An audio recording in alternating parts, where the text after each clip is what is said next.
Islam itu tegak di atas 5 rukun. Dan itu dijelaskan oleh Rasulullah SAW di dalam hadis sahabat Abdullah bin Umar radhiyallahu taala anhu. Beliau Rasulullah SAW bersabda, "Innal Islam buniya ala khamsin." Sungguhnya Islam itu dibangun atas 5 perkara atau 5 rukun. Syahadati an la ilaha illallah, bersaksi bahwasanya tidak ada ilah yang hak kecuali Allah. Wa iqamis salah wa ita'iz zakah, dan menegakkan salat dan menunaikan zakat. Wa siyami Ramadan, dan puasa bulan Ramadan. Wa hajjil baiti, dan berhaji ke Baitullah. Fahadhihi al-khamsa arkanul Islam. Yang 5 perkara dalam hadis ini itulah yang dinamakan rukun Islam. Wa a'midatun la yaqumu illa 'alaiha, dan dia adalah tiang-tiang daripada agama ini yang tidak akan tegak agama ini kecuali di atasnya. Artinya bangunan Islam yang ada pada pribadi orang, suatu kelompok, ya, dia akan runtuh kalau tidak ada rukun-rukun daripada Islam ini. Dan yang terbesar, yang paling agung daripada rukun ini dan yang paling tinggi kedudukannya adalah syahadatu an la ilaha illallah, yaitu 2 kalimat syahadat, syahadatu an la ilaha illallah wa anna Muhammadar Rasulullah. Oleh karena itu Rasulullah SAW memulainya dengan dalam hadis itu dengan 2 kalimat syahadat ini. Ya, beliau mengatakan syahadati alla ilaha illallah, innal Islam buniya ala khamsin, syahadati alla ilaha illallah. Agama Islam ini dibangun di atas 5 perkara, 5 rukun, bersaksi bahwa tidak ada ilah yang hak kecuali Allah, dan seterusnya. Kemudian dan la ilaha illallah ini, dia adalah kalimat yang paling agung secara mutlak, dan yang paling afdal, dan yang paling mulia, dan dia adalah zikir yang paling afdal, yaitu la ilaha illallah. Yaqulu nabiyuna alaihi salatu wassalam, Rasulullah sallallahu alaihi wasallam bersabda, afdalu dzikri la ilaha illallah. Zikir yang paling afdal itu adalah la ilaha illallah. Ya, dia adalah kalimat tauhid. Kemudian Rasulullah SAW juga menyebutkan di dalam hadis yang lain, khairud du'ai du'a'u yaumi Arafah. Sebaik-baik doa, kalau tadi sebaik-baik zikir, atau zikir yang paling afdal, ini sebaik-baik doa adalah doa hari Arafah. Wa khairu ma qultu ana wan nabiyyuna min qabli, dan sebaik-baik apa yang aku ucapkan dan juga para nabi ucapkan, min qabli, yang sebelum aku, la ilaha illallah wahdahu la syarikalah, tidak ada ilah yang hak kecuali Allah satu-satunya, tidak ada sekutu baginya, lahul mulku wa lahul hamdu wa huwa ala kulli syai'in qadir. Dan ini juga wirid yang berkaitan dengan wirid setelah salat, yaitu afdalu ma qultu ana wan nabiyyuna min qabli la ilaha illallah wahdahu la syarikalah, lahul mulku wa lahul hamdu wa huwa ala kulli syai'in qadir.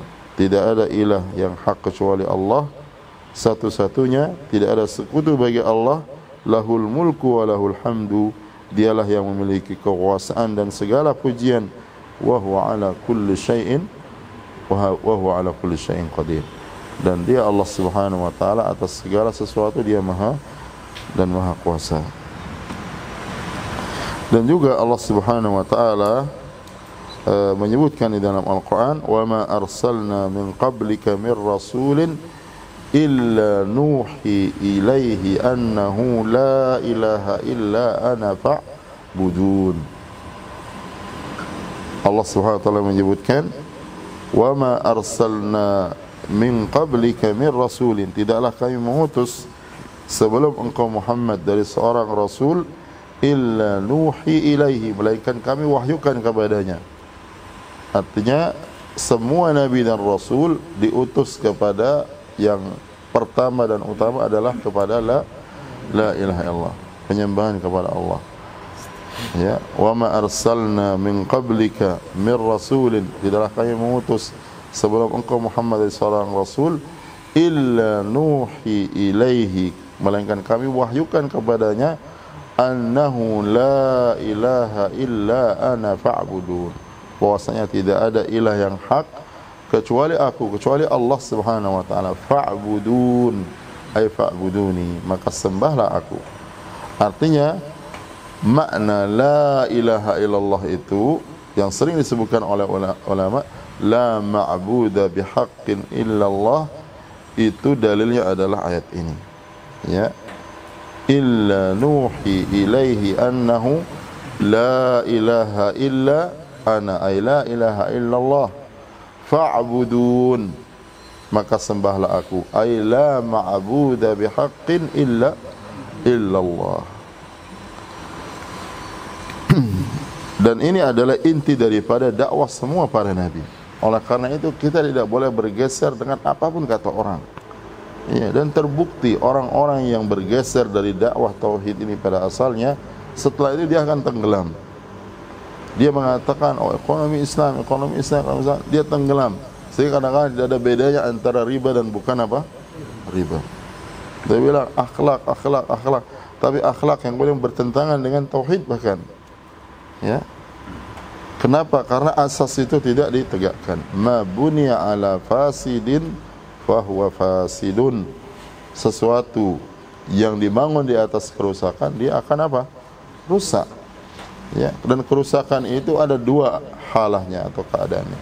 Pertama, dia dibangun di atas kerusakan akidah yang menyelisihi la ilaha illallah itu sendiri, kesyirikan, kekufuran ke yang lainnya, atau isma atau ajaran-ajaran yang bertentangan dengan tauhid, dengan kalimah la ilaha illallah, atau dia dibangun di atas farag, tidak ada la ilaha illallah di situ.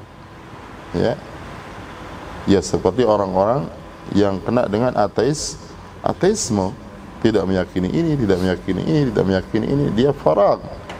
Ya, dan itulah kesalahan besar sebagian orang di dalam mendidik. Ada sebagian misalnya melakukan pendidikan mental, atau untuk kata mereka menguatkan pemikiran orang supaya lebih maju.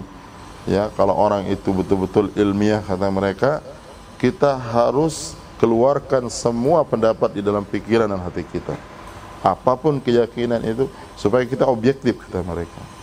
Padahal ini syubhah yang batilah.